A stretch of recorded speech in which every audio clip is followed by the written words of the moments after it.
Welcome to the Podcast for Inquiry, brought to you by the Centre for Inquiry Canada, a national educational charity supporting your community for reason, compassion, and secular humanist values. You have answers, we have questions. I'm your host, Leslie Rosenblood, board member and secular chair for CFIC. Welcome. Today's guest is Thomas Westbrook. Thomas grew up as a devoutly religious missionary kid in Central Asia. Raised on fundamentalist homeschooled material, he threw himself into his Christian faith before heading off to college, where he eventually left religion behind. He's now the founder of Holy Kool-Aid LLC, a media production company that counters pseudoscience and religious extremism with laser-focused animated videos promoting scientific skepticism and critical thinking. His videos explore everything from faith healing and alternative medicine to psychics, flat earthers, and young earth creationists. These videos have been viewed over 26 million times on YouTube alone, where he has over 235,000 subscribers. He's an international public speaker and is the president of the Faithless Forum, a conference created to build and grow an impactful atheist and skeptic YouTube community that collaborates to promote science over dogma. In today's show, Thomas describes his journey from belief to atheism, the danger and harm associated with dogma and believing things that aren't true, and the most satisfying thing he's accomplished with his Holy Kool-Aid YouTube channel. I bring you my conversation with Thomas Westbrook. Thomas Westbrook, thank you for joining me today on Podcast for Inquiry. It's great to be here. Now, you're best known for your YouTube channel, which you've called Holy Kool-Aid. And I've looked through it, and you post a lot of content there on a range of topics, but primarily about religion.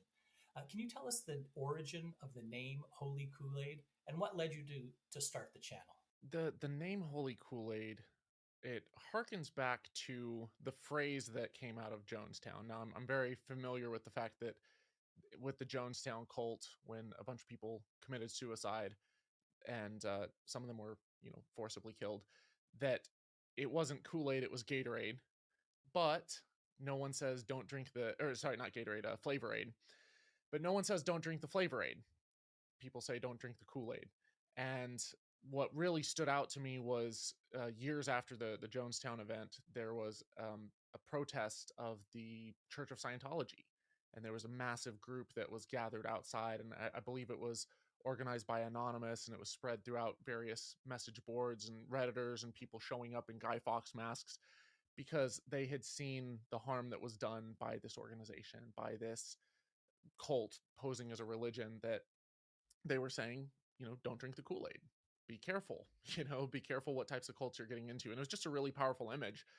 And I figured that in my own journey, in my own quest for searching for the truth, I want to be able to explore new ideas and explore stuff, but I want to be careful not to fall into cults or not to fall into situations like that where I can be taken advantage of, or where, I can be controlled or manipulated, or even my own life can be in danger. And there's shunning and all kinds of other aspects that come into play. So my slogan at the end of every video, I say, dare to be curious, but don't drink the Kool-Aid. So it's very similar to kind of the old maxim, the skeptic's maxim of keep an open mind, but not so open that your brain falls out. Right. Carl Sagan, I believe, is the one that popularized that. Yeah, it's go out and learn as much as you can. Be curious. Don't be afraid to look behind the curtain and to figure out how the world works. But don't just accept anything and everything from everyone. It's better to take things, on the word of no man. In nullius in verba, I believe, is the Latin motto or saying that means, don't just take things because someone says it. Actually explore it and test it and make sure that this is true. Don't just drink the Kool-Aid whole. So, okay. Now you began your life with a very different worldview and philosophy than the one that you hold now. Can you tell us a little bit about how you grew up and your journey to how you look at the world today? Yes, I think if you were to say that the Pope is religious, then I would have been you know, whatever is more so than that, and put it to shame. Um, my family was we were missionaries in Southeast Asia, or not, sorry, not Southeast Asia, Central Asia, and in a former Soviet Muslim country, and it was religion was my life. It was eat, sleeping, and breathing. Every single aspect of my life was focused around religion. So that meant every single morning having devotions and quiet times on my own, and then devotions in the morning with family. And then we'd have, group prayer. I would go to church every Sunday, youth group throughout the week. Just our missions community would have these potlucks every single month, and we'd get together and have this long, like multiple hour prayer and worship. And then throughout the year we would have missions conferences that we would go to. And so that was just what I was swimming in. It was religion was the water that I was swimming in. It was the ether that I breathed in every day. And I memorized large sections of the Bible because there wasn't a whole lot of um we were in a place where there wasn't a whole lot of religious groups that were Christian. There were a lot of Muslim groups, but not Christian groups. Then as a kid, I remember by the time I was 13, the youth group that I had been attending, the youth pastor had left and gone back to the States, and there wasn't a youth pastor. But I was like, no worries. I've been going to youth group my whole life. I know the Bible pretty well. I'll just coordinate my own thing because I want to go to a youth group and there isn't one. And so I brought a bunch of kids together, and I remember at that age putting together I'd have some people bring certain snacks, and some people would coordinate different games that we would play, and then we'd have worship songs. And I think with the songs, I just had a little stereo that I would put like songs on a CD and hit play, and we'd sing some songs. And then I'd do a message. So even at a really, really young age, I was already diving into roles of leadership within Right. the faith. And were you proselytizing or evangelizing your Christian faith to the people who lived in this Central Asian country, or was it I would primarily inwardly focused in your own community? as a kid, it was more inwardly focused. My Okay, parents were very much, but right. for myself growing up as a kid, it was like you want to do what other kids do. You want to have fun. You want to make friends. You want to eat pizza and have slumber parties and watch movies and stuff.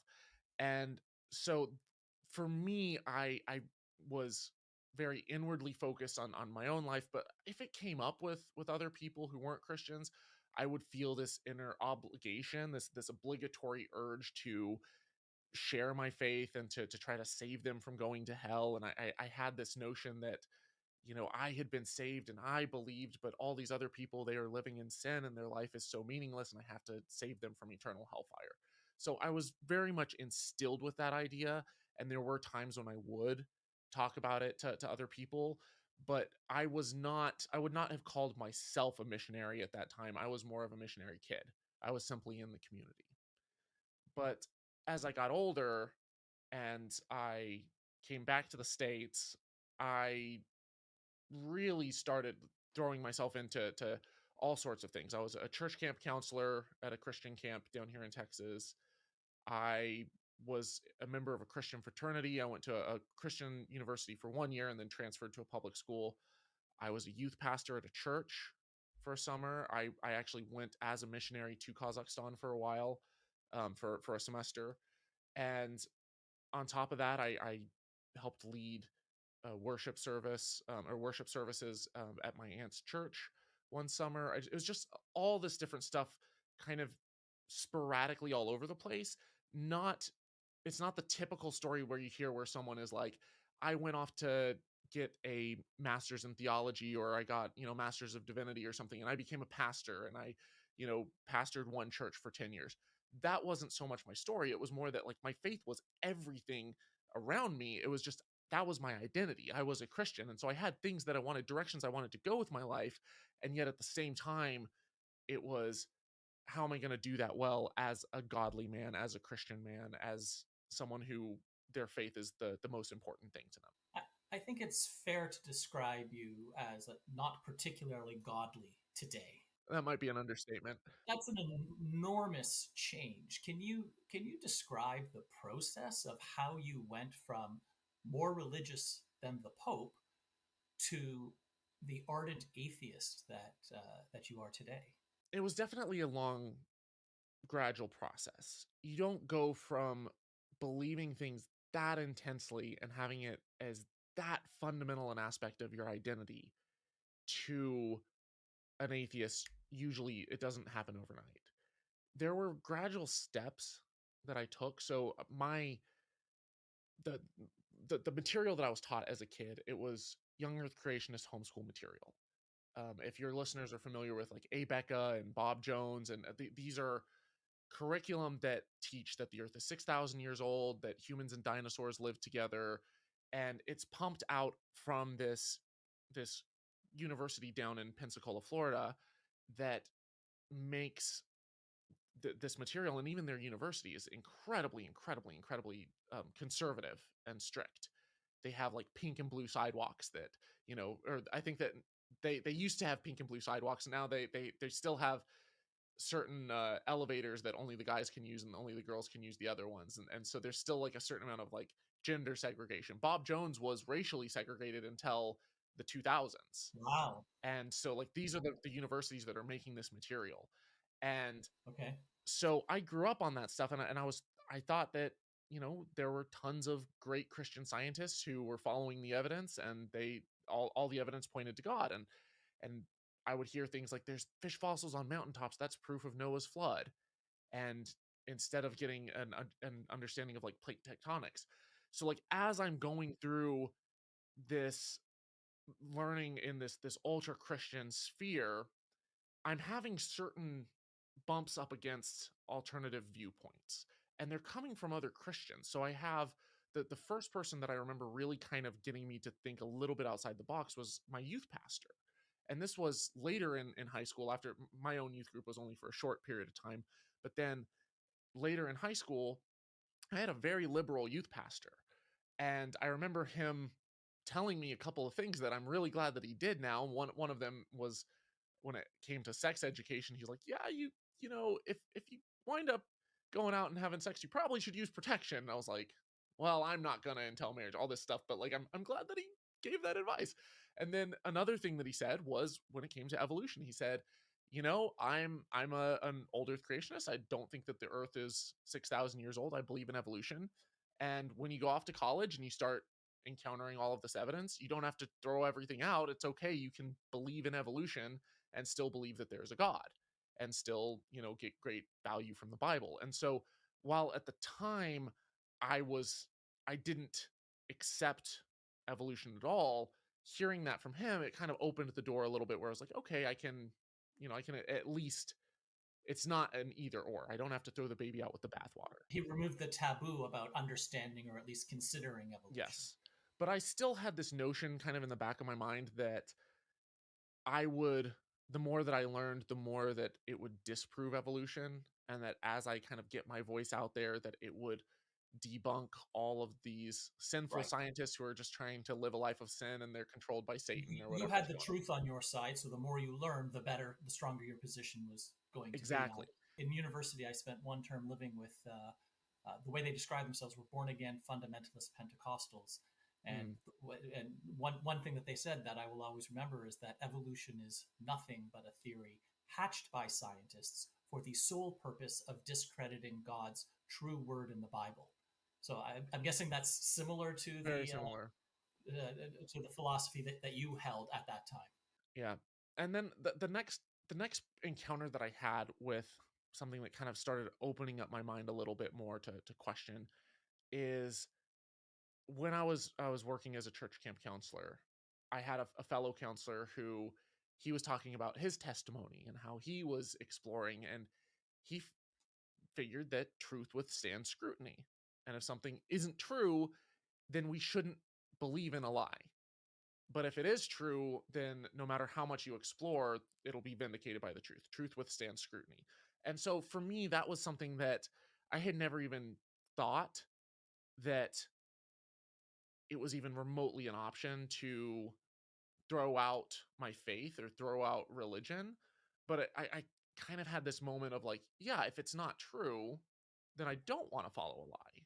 I want to follow the truth. I want to know how the world actually works. Because if it's not true and all this stuff is man made, then I'm pouring a lot of resources into this. I'm pumping a lot of time and energy and effort into something that could be better spent elsewhere. And I'm encouraging other people to also pump all their resources into this thing. And so if it's not true, then I want to know. And if it is true, no matter how much I explore and learn, it's going to prove that it's true. So I shouldn't be afraid to look behind the curtain. So those are kind of like a couple steps that got me thinking, got me opening up my mind. And then when I went to college, I had a bunch of roommates who were engineers, and they were more into science. And I started watching a bunch of TED Talks. I started reading a bunch of books. I started taking some different classes that got me really thinking. And at that point, I kind of started shifting more into the old earth creationist, more liberal Christian, a little bit more open minded. And I remember the very first time that I stated that I didn't think that everything in the Bible was literally true.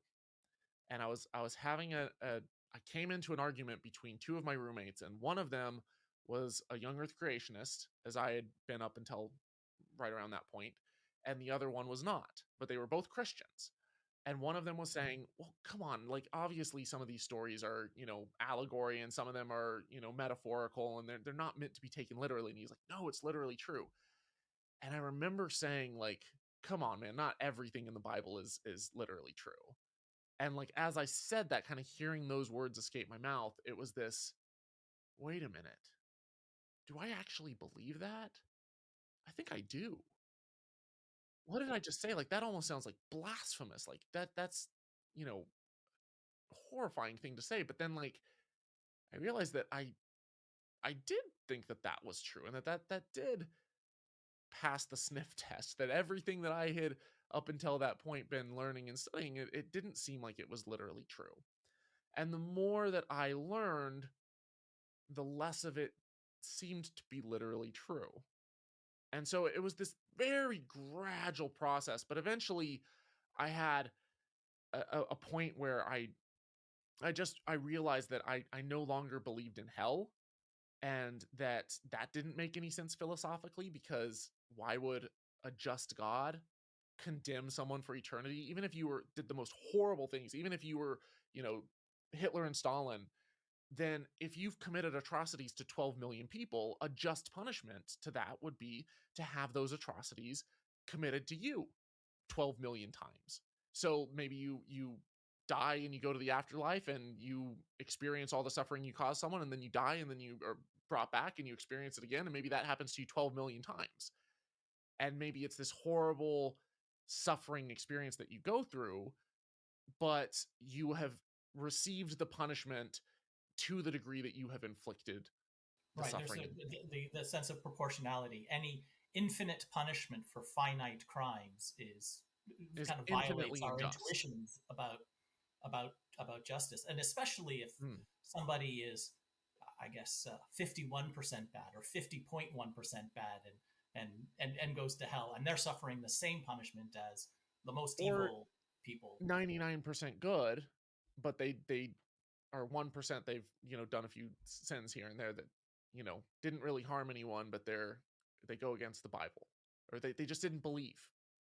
Right, They just didn't believe. a mortal sin, like homosexuality. So for me, that didn't make any sense philosophically. It's like, why would God, who claims, the Bible's claiming that it's this all loving God, and it's just so benevolent and kind, and yet it's created the most horrific, awful, horrible thing you can imagine.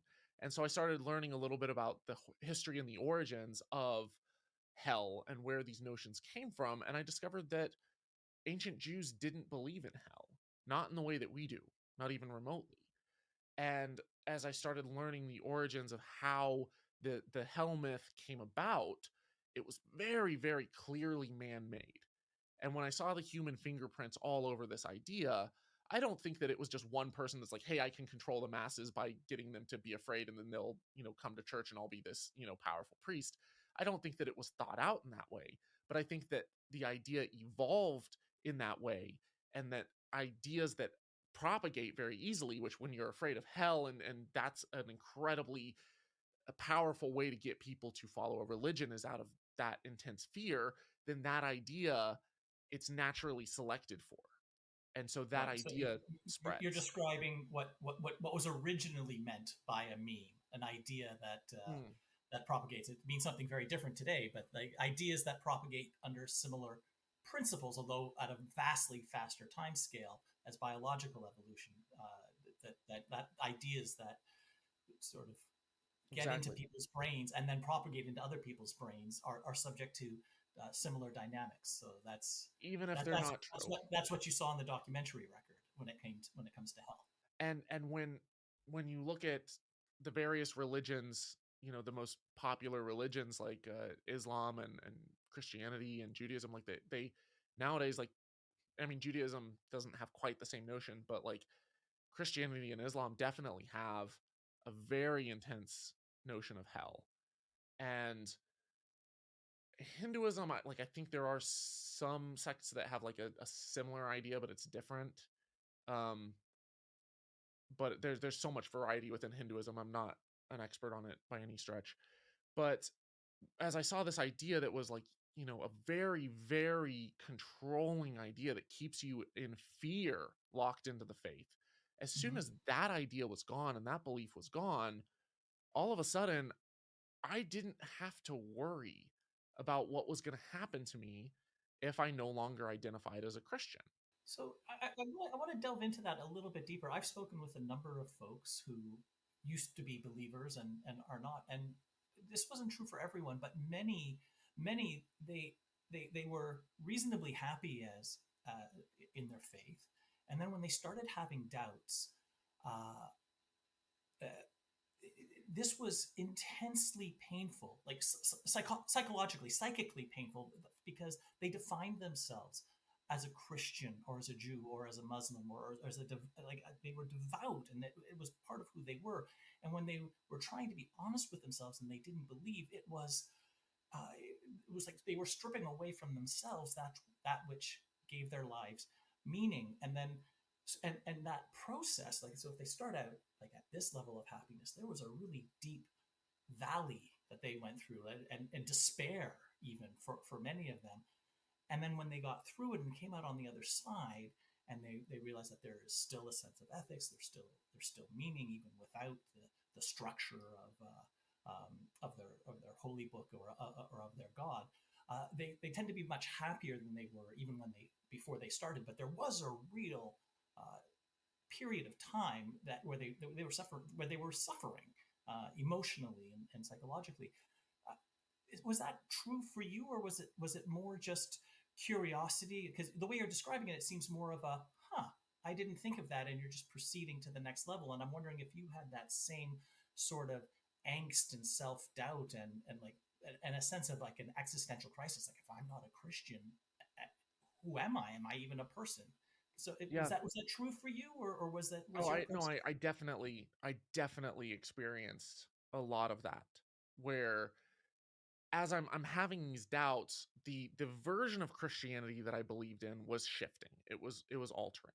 So I kind of went from being a literalist, fundamentalist, young Earth creationist Christian to an old Earth creationist Christian to a fairly liberal old Earth creationist Christian to more of kind of like a deist, some type of God exists.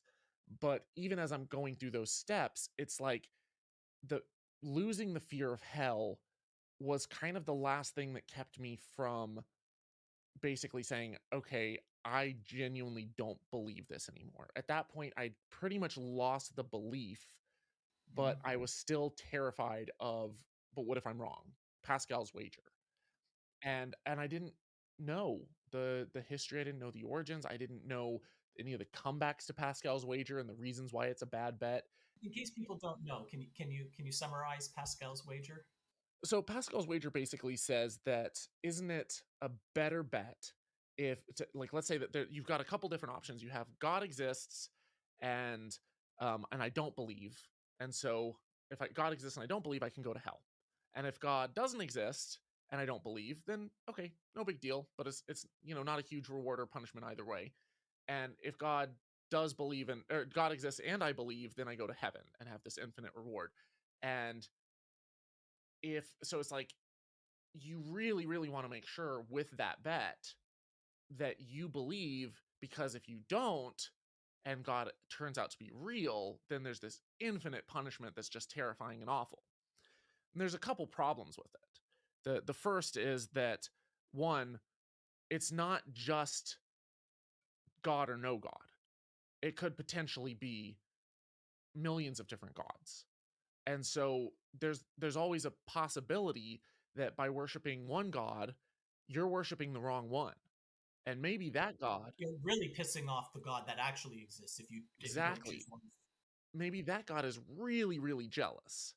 And you've just ticked it off by giving all your worship to this other one.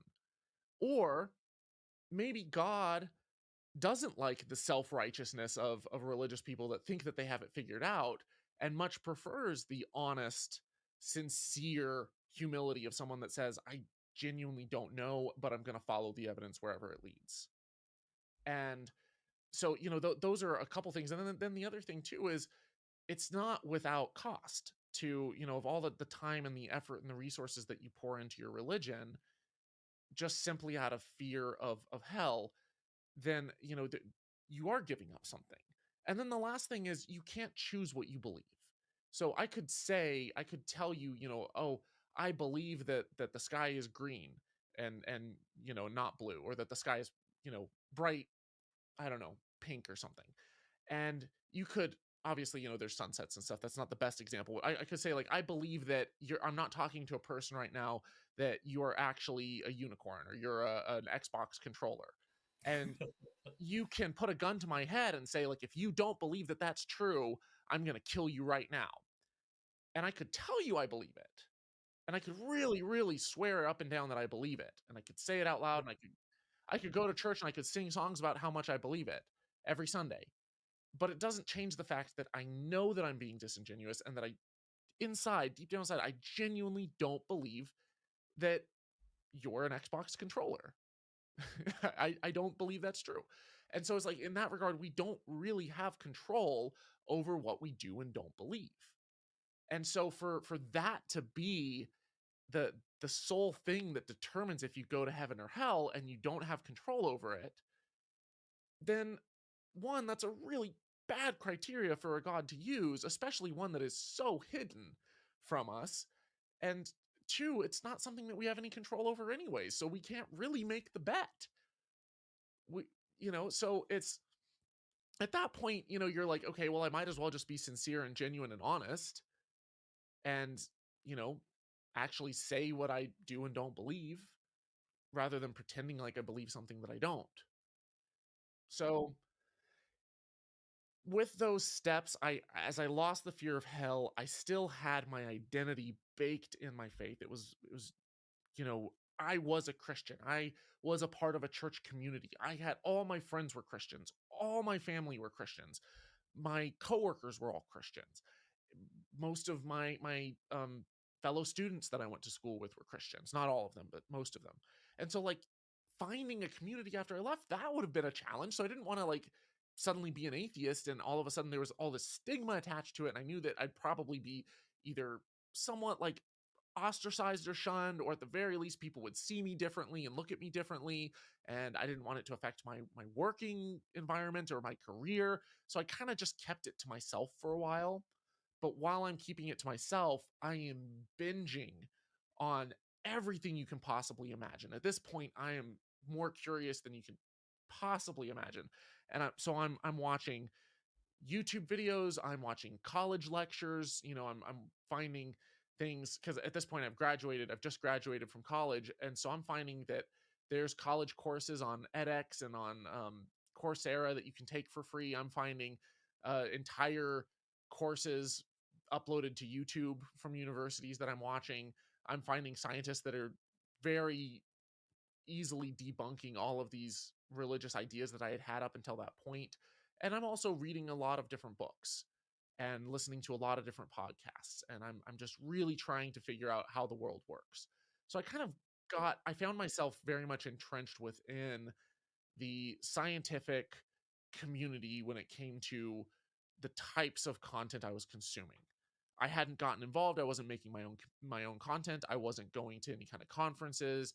I wasn't at that point. I wasn't attending college anymore because I graduated, but I was soaking up as much possible information as I could, and I'm trying to figure out how can we reliably tell what's true and what's not. So I'm reading books by like Carl Sagan on the demon haunted world, and I'm finding Skeptic magazine taking that idea of the baloney detection kit and running with it. I'm finding video lectures by Sean Carroll and Neil deGrasse Tyson, and I'm reading the books by the different Four Horsemen. I'm watching debates by Christopher Hitchens. I'm going through this stuff, and at the same time, I'm listening to podcasts like The Thinking Atheist and realizing that there's a lot of other people who are sharing similar stories to me. I'm not alone, and there's whole communities and there's conferences of people. But at that point, the YouTube community had kind of the YouTube atheist community kind of fizzled out. There was a period from about 2007, 2008 to 2012 where people were making a lot of content. And then Obama got elected, Obama got reelected. It seemed like we were making a lot of progress. Gay marriage was legalized. There was the Reason rally in DC, and everyone was kind of like, all right, we've won.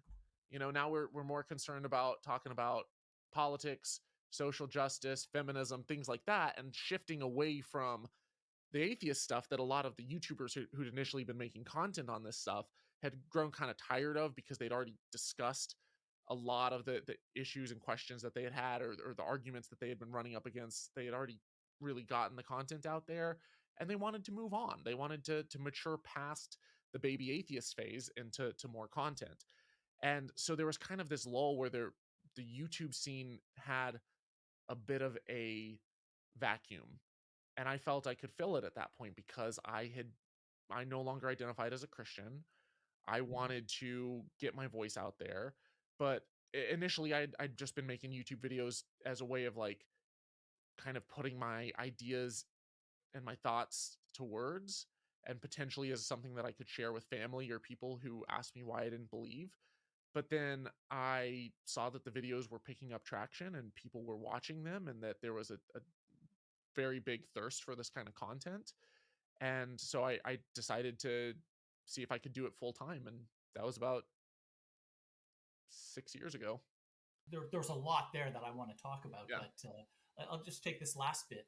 So I've been a member of the Center for Inquiry Canada almost since it started, well over a decade ago, and I'm now hosting the podcast for Inquiry. I sit on the board, but all of that is on a completely volunteer basis to pay my bills. I'm an employee on a full time job that is absolutely unrelated to my activism for CFIC. But your work on Holy Kool-Aid is your profession. So I'd love to know, how do you make a living doing what you do for your work and for your activism? I mean, there's a number of different income sources to pay the bills, and there's different ways that various content creators do it. Um, Probably the main thing for me, that the top two things for me to pay bills are: one, YouTube has an AdSense program, and so there's advertisements on the videos, and as my channel has gotten bigger, then the AdSense has been able to, the advertisement revenue has been able to cover a lot of my expenses. But I also have an editor who I work with, and I have a lot of different tools and things, and I also organize a conference, and there's various expenses that come into play on top of all the technological equipment and traveling to events and stuff. So in addition to YouTube, I have a Patreon, which basically it's just a site where people go on and support content from creators that they like.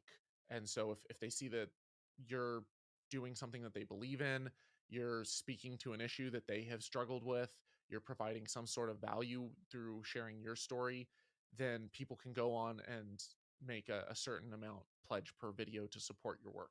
And so those are kind of the two big things. There are also, like, Patreon has different perks as well. Like if they pledge at different levels, they can get different benefits and rewards. But then there's other things. Some people make PayPal donations. I have a merchandise store that sells, like, t-shirts and mugs and things like that. There's little things here and there that you can set up. Some people do affiliate marketing. I've done a little bit of that where, you put a link to someone's book, or you do like a paid product placement where you plug a particular company and you get some money for that. But for me, the main routes I've kind of gone have been YouTube's advertisement revenue and Patreon. Right. I want to come back to something you said towards the beginning. So you came from a fundamentalist Christian background, and you're now an atheist. But your goal, and one of the reasons that you called your channel Holy Kool-Aid, is that you don't want to fall into cults. And I thought, well, that's interesting, because usually once you come out of a religious upbringing, you think, okay, I'm done with that. But this is something that you are concerned with even today. So, what are the types of cults that you're worried about, that you are actively guarding against falling into, and how do you stop yourself Hmm. from becoming a cult follower of whatever it is that you're worried could happen? Yeah, I no, I don't want to give the wrong impression that like I'm actively worried or concerned that I'm going to fall into a cult, but at the same time, nobody realizes that they're in a cult until either one, they're like, "Oh man, I really got to leave this," or two, they're already out on the other side. So you don't normally go into something knowing that it's a cult and wholeheartedly join it anyways, unless you're the cult leader. Right.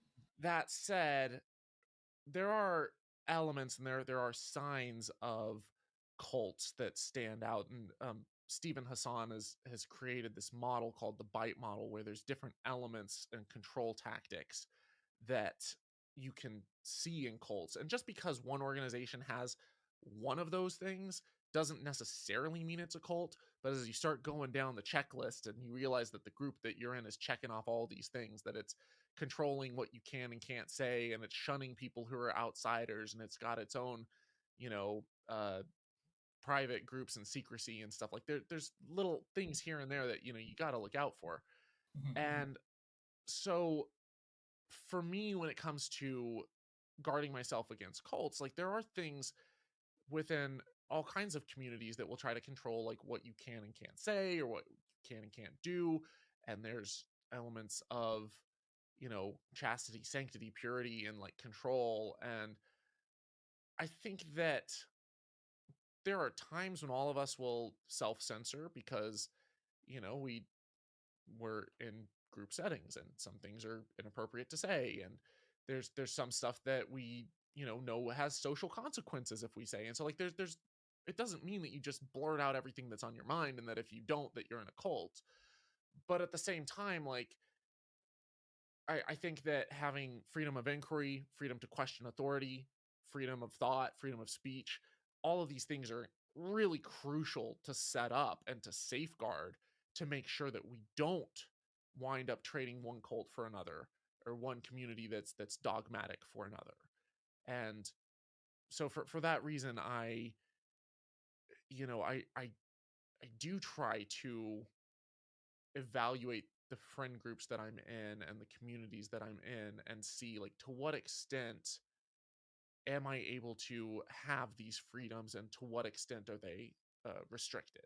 There's always going to be a little bit here and there, some trade-offs and some restrictions depending on the group and the community, and like being a part of groups, there are some social contracts that you engage in. But keeping those checklists in mind, and if you want the full checklist, you can Google search for the bite model.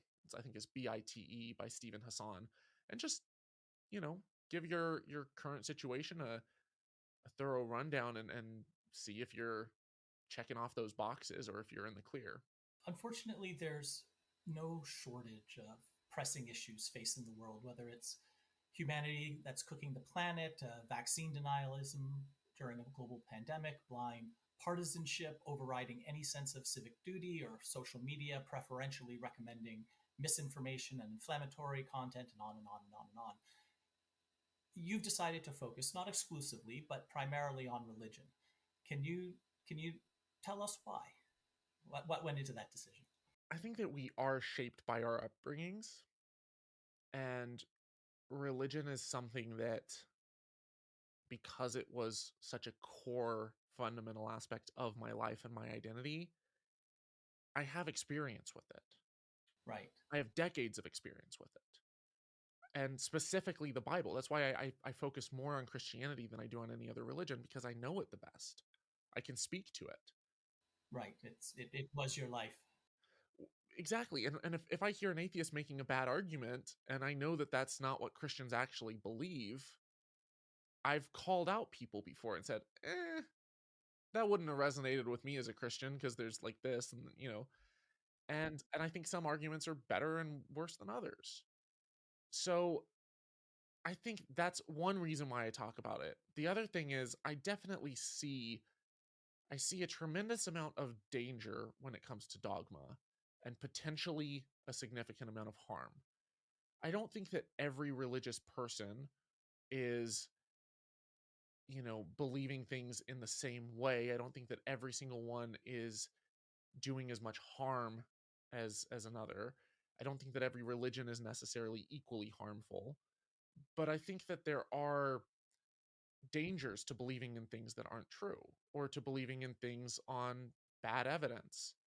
If we blindly follow something on faith, or we're believing in something based off of anecdotes or second or third hand anecdotes, or stories written down hundreds of years after the fact and then copied and translated, and those are based off of anecdotes, and if there's not a way to actually test and make sure that this happened, I think that we can wind up pursuing a world and creating a world that's not based on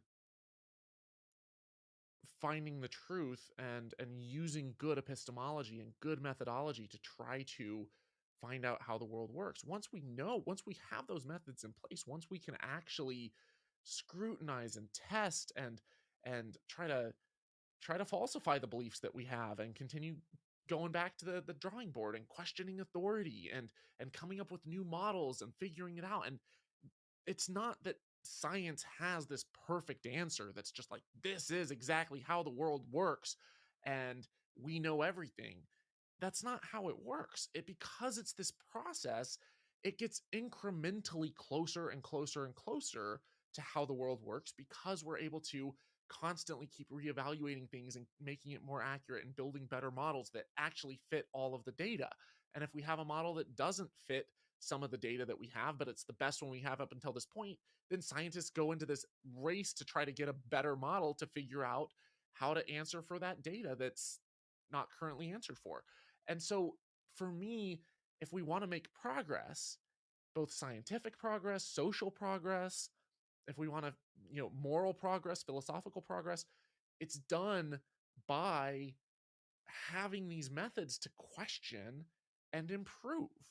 And when you have something that's dogmatic, that just says this is the truth with a capital T, and you have to believe it on faith dogmatically, that's a problem, and potentially a problem that holds society back.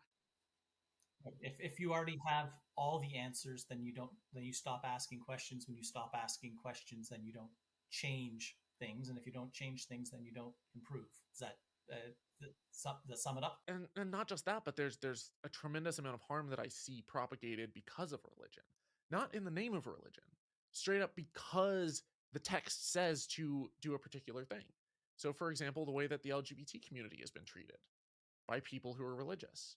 I'm not saying that every religious person is homophobic, but the ones who are will point to the Bible, and they'll point to chapter and verse.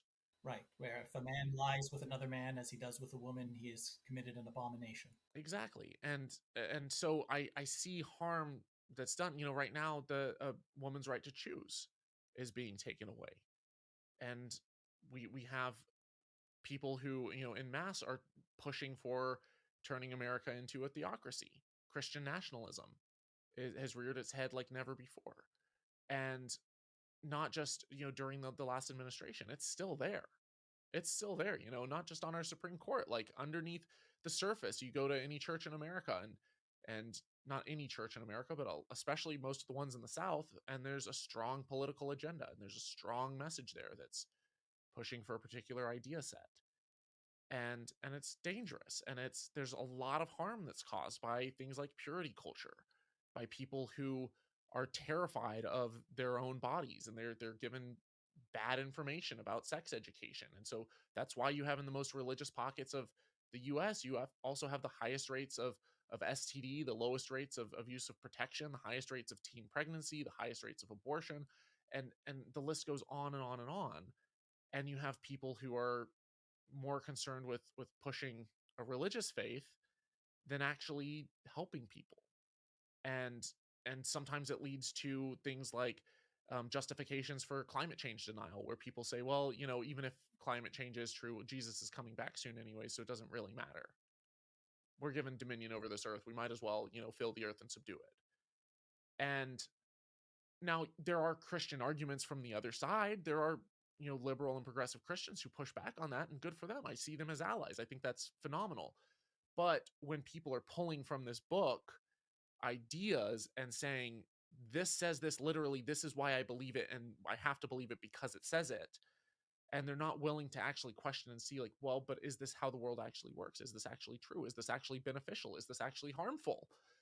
If they're not able to do that, that's a problem, and that's a danger, because then we can't even have a discussion, we can't even reason, we can't even follow the evidence, because the conversation's been shut down before it started.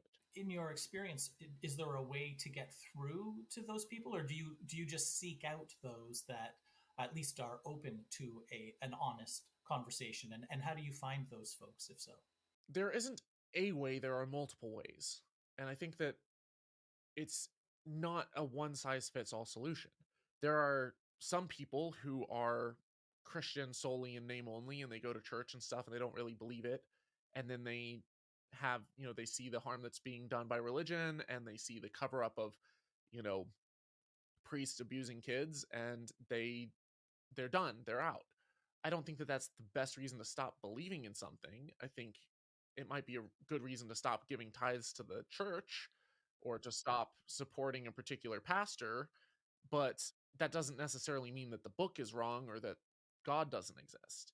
I think people who take that approach, they're not really atheists, or agnostics, they're more angry with God. And some Christians say that that's just, all atheists are just mad at God, and it's clearly not true. But for other people, they want to know, they've got the curiosity, and just giving them information, they find their own way out. For others, it's, they need an alternative, they need something else that provides that feeling of meaning and that feeling of purpose. And if they've gotten that from religion, and they've been told falsely their whole life that you can't have meaning and purpose without God, and it has to be top down rather than bottom up, that you can't create your own source of purpose and meaning and things that are meaningful for you, but that it has to come from above, then they're terrified to cut that off, because that's their source of identity and meaning. And so showing people that, like, the world is beautiful and wonderful, and there's so much progress that has been made and continues to be made by humans, that human hands solve human problems, that we can have a tremendous amount of joy and connection with those around us, and have a rich, fulfilled life that's beautiful, and that we, like, just the fact that we're a part of this cosmos, that we're made of stardust, that, like, all of this is interconnected in a way, like, it's just this beautiful thing, that you can find so much meaning without having to cheapen it with these myths and these fairy tales that really rob us of so much of the truth and beauty that exists. And so, yeah, I did go through a phase and a period of depression, like you were asking earlier. I went through a phase where I was searching for, what do I do now? Like, I have an identity crisis. I've just lost a huge core fundamental aspect of myself. But that's why right now, not just in America, but around the world, there's a huge deconstruction movement of people who are realizing that a lot of the beliefs that they've held aren't true, and that a lot of them are harmful. And some of them have religious trauma syndrome. They've been traumatized with the notion of hell. They've been shamed and filled with guilt through purity culture. And there's so many things that, as we're breaking them down, we're learning better alternatives. We're learning how to be emotionally intelligent, how to be self-sufficient, how to create communities outside of church, how to get the mental health needs that we have those needs taken care of, the importance of therapy and the importance of developing and growing and learning about our brain and human psychology. And like there's all of these things that are steps on this journey that are so important. So with my channel, my approach has been more of a, I want to show people how we know the things that we know, not just tell them this is how it works, but actually show them so they can kind of put the pieces together and figure it out, and then show them the door and show them that they're not alone and that there's a community. So like I have kind of, that's multiple different approaches. One is educational and didactic. One is, empowering, and the other is giving them a landing place. Like these are all different parts of the journey, but there's different approaches. Some people have a more confrontational approach. Some people do debates, and some people, expose and debunk. Other people teach and educate. There's a million different ways that people go about this, but I think that it's different approaches work for different people at different times in their life, and so they're all needed. Well, that was a eloquent and passionate answer verged on poetry in the middle there. Thank you. Given that everything you just said, what is the most satisfying thing you do in your work with Holy Kool-Aid? And do you have a favorite video or series that you want to point our listeners to? So my favorite series that I've done is, I have a series called Exposing Psychics, and I have a ton of different content in there. I've been able to interview a bunch of different magicians and people within the skeptic movement, from James Randi before he passed away to Dr. Ray Hyman and Banachek, as well as I've done videos really outlining and showcasing how psychics fool people, how hot reading and cold reading work, what the harm is that's caused by this. And while it's not necessarily religious per se, it is very much supernatural and paranormal based, and it's based in this belief in the afterlife and these beliefs in supernatural abilities and energy and stuff. And I think that there's equal danger, and there's potential massive harm, and that there is harm, people that are taken advantage of, and it does hold society back. And so that series has been probably my most popular series. My second most popular has been one called Nothing Fails Like Bible History, where I take a more academic approach to the Bible, and I go and I dive deep into the scholastic literature and see what the academic consensus is on different positions, and not just what the consensus is, but why it's the consensus. So I'm not just looking at, hey, there's a bunch of experts at Harvard or Yale or something that don't think that the Bible is literally true and that there wasn't a flood. I'm going and I'm trying to figure out, okay, why do they believe that? Is it because we've looked at the geological record, and there's, we can learn a lot from that? Is it because of dendrochronology and studying tree rings, or studying, glaciers and ice cores in Antarctica? Is it because of the history and the records that we have? Is it because we can sequence the genomes of people going back tens of thousands of years, long before the flood? Is it because, like, there's so many different elements that I want to know how it works. And as soon as I do, I have these aha moments where it's like, oh, that's why everyone who has, 10 plus years of education in this field and has dedicated their life to it universally agree on this one thing. That's why everyone is into, this or that. It's not just that they want to live a life of sin and that they're deceived by Satan. It's that they actually have put in the time and the work to figure this out. And there's a lot of forensic evidence left behind, and they're looking at those fingerprints and putting the pieces together, and there's a pretty good picture of the puzzle. Even if a few pieces here and there are missing, we got a pretty good idea. And some things are concrete and we know for sure. Other things we know parts of, or we have ideas and theories that are, there may not be 100% consensus on, but there's, that's what I want to know. So for my series, I with Nothing Fails Like Bible History, I dive into the academic side of it and really try to learn why, which stories in the Bible have kernels of truth, which are entirely true, and which ones are legend or pure myth. And that's been a really fun journey, just kind of peeling back the layers of the onion, because now I can do it objectively. I don't have to take one side or the other. If there's a story that has some pretty good archaeological evidence for it, then I can say, oh yeah, this guy probably existed. There probably was a King Hezekiah or a King David, and he probably did have this kingdom here or that kingdom there. I don't have to throw it out just because I'm an atheist, but at the same time, I'm able to objectively look at it, and if I say, find some piece of evidence that contradicts or conflicts with the biblical narrative, I'm not so locked in that I can't say, I don't think that's true, or here's some conflicting evidence that goes against that.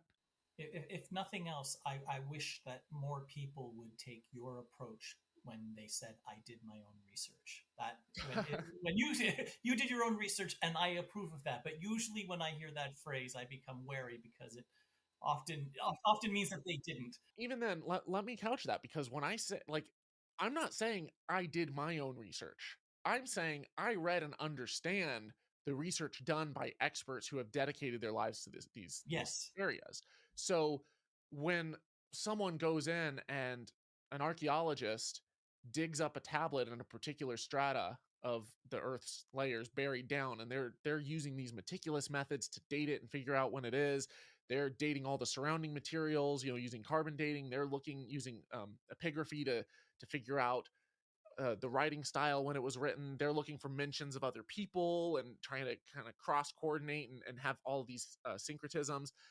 When they're doing that stuff, that's not what I'm doing. That's research. That's the experts in the field really going in and doing the time and putting in the work and writing the papers and getting it peer reviewed. And it's experts across, hundreds of different universities and hundreds of different countries that are all doing this at the same time and all coming to the same conclusions with overlapping consensus. That's the research.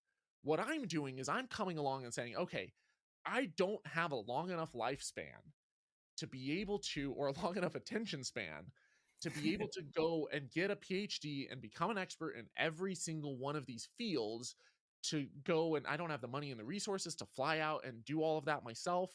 I don't have the academic credentials to be able to, have those doors open to me and study all that stuff myself and publish it and preserve it and all this stuff. But I do have access to people who do, in the forms of books, in the forms of lectures, in the forms of papers and academic articles that have been published. And I know how to search for what's reliable and what's peer reviewed and what's not. I know how to find a bad journal versus a good journal, ones that are just pay to play versus ones that are actually subscription based, reliable master's journalist publications.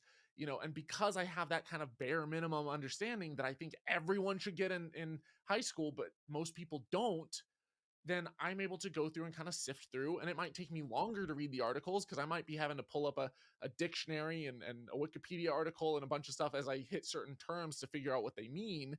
But if I don't understand, a lot of times these people are on Twitter, or they're on they have their email address. I can send them an email and get a question answered and figure it out.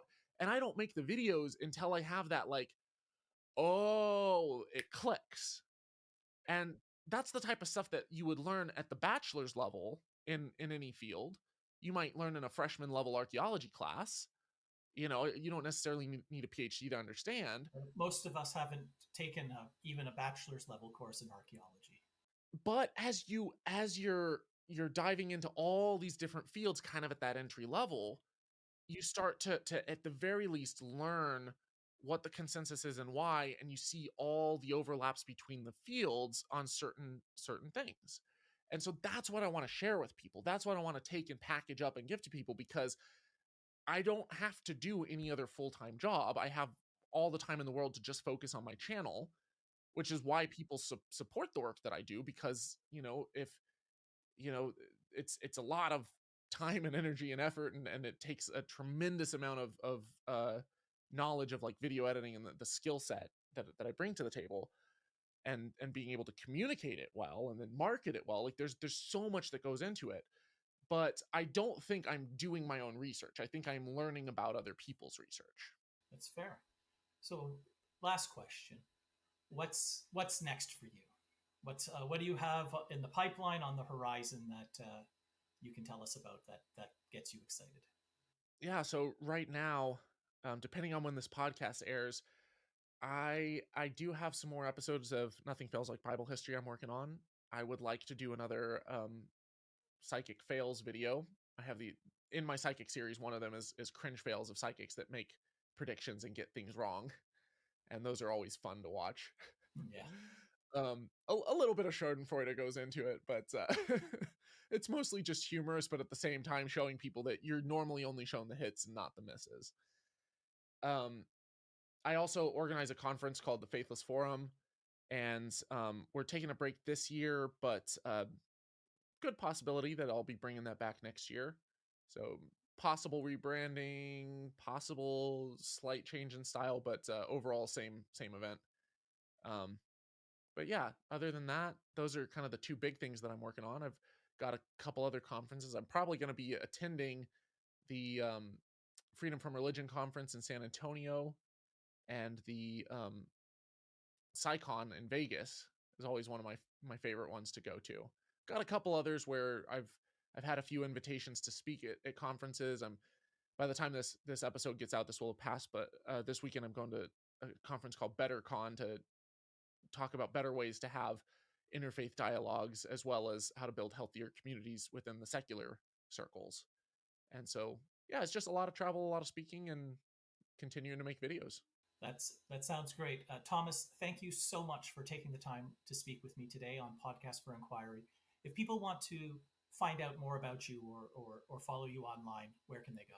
If you type Holy Kool-Aid into just about any search browser anywhere, or whether it's YouTube or Google or just holykoolaid.com, it'll pop up.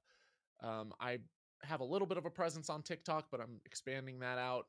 YouTube is the main thing, though. That's where my channel resides, but you can also find Holy Kool-Aid on Facebook and Twitter, and reach out to me and look up my stuff on my website. I've got some resources there too if you want to find a bunch of different conferences or secular groups or secular podcasts and atheist YouTube channels and stuff. There's a bunch of resources there for you as well at holykoolaid.com.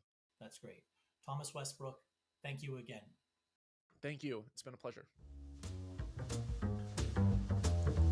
We hope you enjoyed today's episode. Links for today's discussion can be found in the show notes. If you enjoyed today's podcast, please subscribe and engage in the conversation. Comment, rate, and review. Email us at podcast@centerforinquiry.ca. We'd love to hear your perspective. Podcast for Inquiry is brought to you by the Centre for Inquiry Canada. We rely entirely on donations to be your voice supporting science, free inquiry, critical thinking, and secularism here in Canada. To our supporters, thank you.